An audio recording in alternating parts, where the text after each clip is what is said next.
So, dear student, today I like to discuss about the first law of thermodynamics, its limitations, and after that, the working of a heating.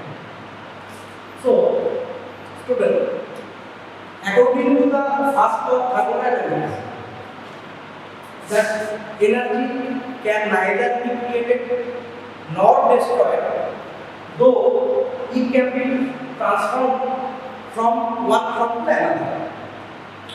So now, if we think that there are two forms of energy, one is heat and another is mechanical work. So according to this law, that this form of energy can be converted one into another. Means heat can be converted into work or work can be converted into heat. So then we can state this law as like this, that heat and mechanical work, these are mutually conversion. So from this first law of thermodynamics, we can state it that heat and mechanical work are mutually conversion. So if we apply this for a closed system and the system which is undergoes some cyclic process, then it will be like this.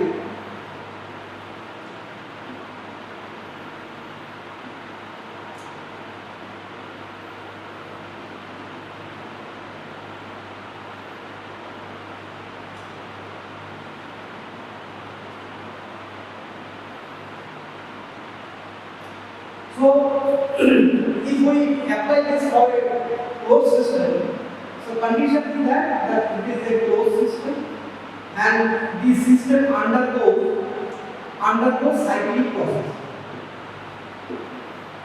So for the system, if the system reach from state 1 to 2, and for this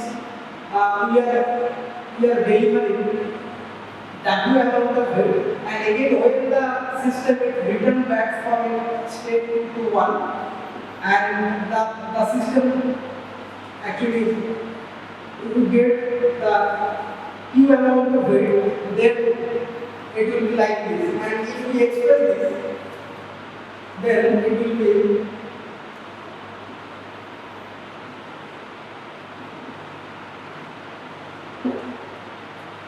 so heat and work are mutually conversion for this closed system that undergoes the cyclic process. So basically these we use for cyclic integration as the system it is undergoes cyclic process, and basically these we use actually for inexact differential as the heat and work both these are inexact differential, and this is not the point function. These are the path function. So basically we can write here that the cyclic integration of differential heat and cyclic integration of work, these are equal. So we can get it from the first law of thermodynamics. But few limitations are there. We can have few limitations, and the limitations are like this. That from this first law actually, the direction of flow of heat and work, these are not specified. Okay. Suppose if we think about the heat, so whether the heat it is flowing from hot body to cold body, or whether the heat it is flowing from cold body to hot body. So basically the direction of flow of heat it is not specified from this law, and also the condition it is also not specified that under which conditions this transfer takes place. This kind of transfer of heat it is takes place. So the condition it is not specified. And another is there that the conversion of form of energy to another form, it is also not specified from this law. The conversion, the form of energy to another form, means whether the heat can be converted fully to work or whether the work can be fully converted to heat. So this kind of conversion form of energy is not specified from this law. So here we like to find the answer. So according to the study of Shadi Kakar, a French military engineer, and according to his study, that the heat, it is low grade of energy. According to the study of Shadi Kakar, heat is low grade of energy, and what? It is a high grade of energy.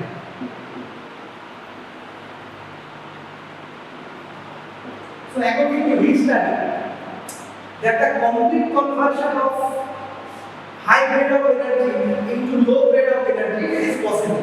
The complete conversion of high grade of energy into low grade of energy is possible. That means high grade of energy here the work. So the conversion of work into heat, it is possible. But in opposite cases, that the complete conversion of low grade of energy into high grade of energy, it is not possible. So we can write it here like this, that the complete conversion of low grade of energy into high grade of energy, it is not possible.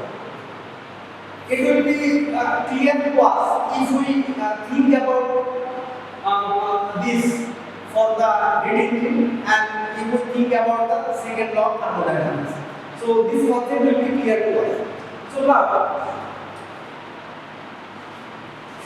according to the second law of thermodynamics, there are two statements. One is Kelvin-Planck statement and another is Clausius statement. So basically, Kelvin-Planck statement it can be applied for heat engine. So now we like to prove this concept for the heat engine. So and a heat engine is something which can convert the heat into work. So basically, according to the Kelvin-Planck statement, it is impossible to construct an engine working on a cyclic process whose sole purpose is to convert heat energy from a single thermal reservoir into equivalent amount of work. So you can get this statement from the second law, Clausius-Planck statement. So now I like to explain this actually. So basically for this statement, here there is an engine. Okay. Here an engine is there, say heat engine, and this engine working on a cyclic process. And the purpose of this engine is to convert the heat energy. Means what amount of heat we are supplying to this engine. So this engine can convert this heat energy into work. But it is really impossible for this kind of engine if we supply the heat to this engine from a single thermal reservoir. Okay, single thermal reservoir. So single thermal reservoir, it is known as TER, that is thermal energy reservoir.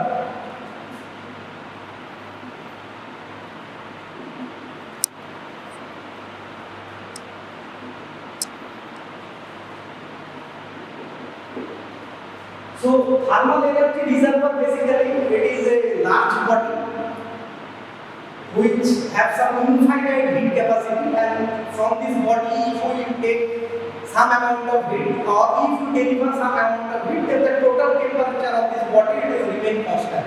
So basically this thermal reservoir it is a large body of infinite heat capacity. So basically it is difficult to construct an engine, the engine which is working or a engine which is taking only from some single thermal reservoir. So now if we make it apply for some practical cases, so definitely we think about more than single reservoir. So here think that there are two reservoirs there. Okay, reservoir is there. So one is known as high temperature reservoir.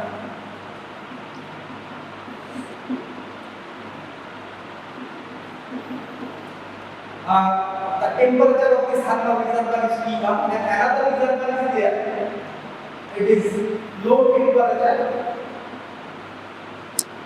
thermal reservoir.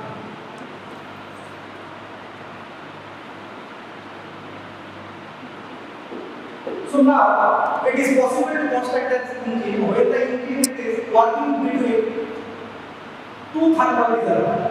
Because according to the statement, it is possible to construct which is taking heat from a single thermal reservoir. So now here we have two thermal reservoirs.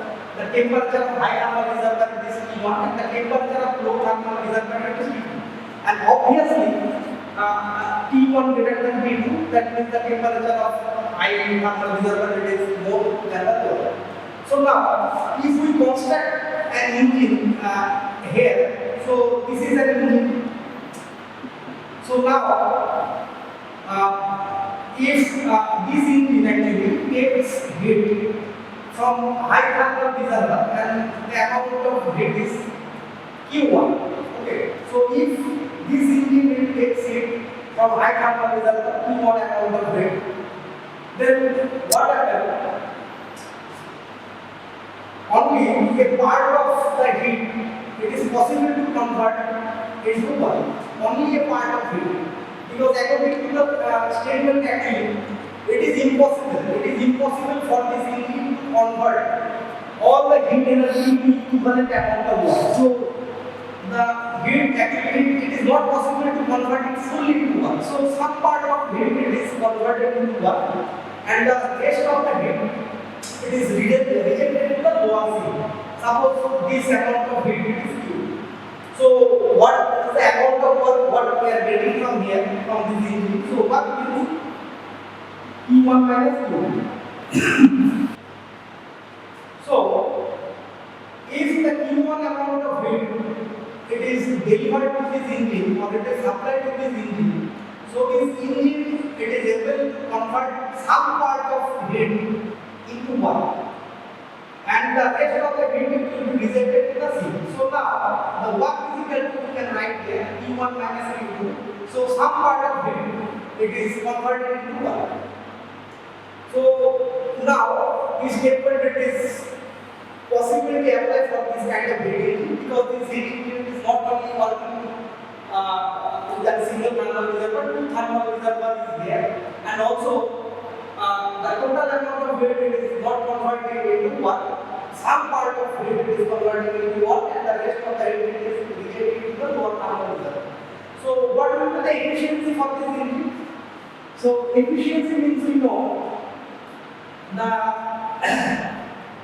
amount of work which we are getting from this engine. That means actually as this is the kind of cycling process. All the processes are reversible. So we can write here of the efficiency which we are getting from here, that is maximum efficiency because no irreversibility is there, no heat is rejecting to the surroundings or no work it is no work loss actually is there. So all the processes it is fully reversible. So the efficiency which we are getting is maximum efficiency. So maximum efficiency means the work output which the work we are getting from the system and by the heat. So amount of heat which we are delivering to the system. Or this we can write it W is equal to P1 minus P2 by Q. So that is the maximum efficiency which we are getting from this heat. And in another word, so as actually all this process is reversible cycle process. So basically, actually this efficiency it is equal to the thermal efficiency, and as this is the maximum efficiency, so we can write here